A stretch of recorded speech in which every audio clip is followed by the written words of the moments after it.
اپنے بیٹے کو وصیت میں لکھتا ہے، بیٹا چھوٹا تھا جب وہ شہید ہوا، اب تو شاید تھوڑا بڑا ہو گیا ہوگا، لیکن اس نے وصیت کی کہ جب بڑے ہو تب تم سمجھ سکو.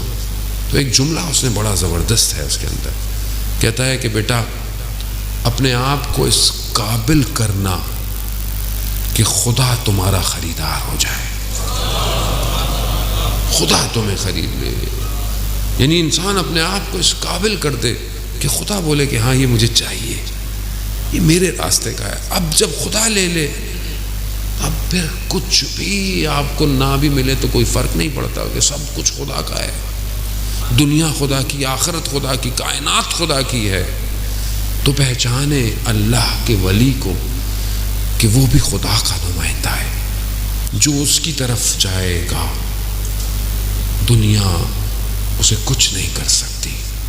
وہ اگر ظاہری دنیا میں مر بھی جاتا ہے تو وہ ہم فیہا خالدون کے لیے ہے، وہ ہمیشہ وہاں زندہ رہے گا. یہی کمال ہے عزیزان محترم. لوگوں نے یہ کمال دیکھا. ایک عالم دین بیان کرتے ہیں کہ میں کربلا میں امام کے حرم میں تھا اور میں زری کے مقابلے میں کھڑا ہوا، سامنے کھڑا ہوا. میں نے ایک جوان کے مصائب پڑھے، وہ جوان جسے علی اکبر کہتے ہیں، میں نے اس کے مصائب پڑھے. کہا اچانک سے میں نے دیکھا کہ امام میرے سامنے حاضر ہو گئے اور امام ایک رومال سے اپنے آنسوؤں کو پوچھ رہے ہیں. کہا میں نے یہ حالت دیکھی تو میں بے ہوش ہو گیا، اور جب میں ہوش میں آیا تو میں نے کیا دیکھا، وہ رومال میرے سینے پہ رکھا ہوا. یعنی اس عالم سے امام نے اسے عطا کیا. کہا میں سمجھ گیا امام نے مجھے ہدیہ دیا ہے.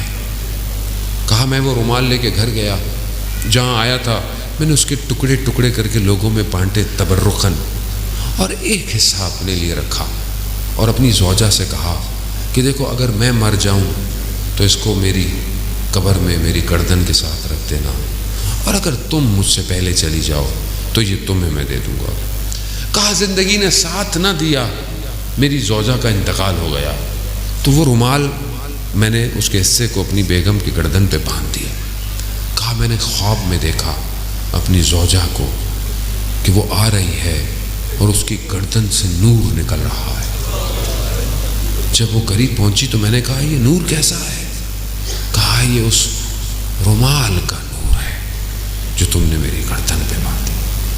بڑی قیمت ہے ان آنسوؤں کی، یہ جو امام حسین کے غم میں نکل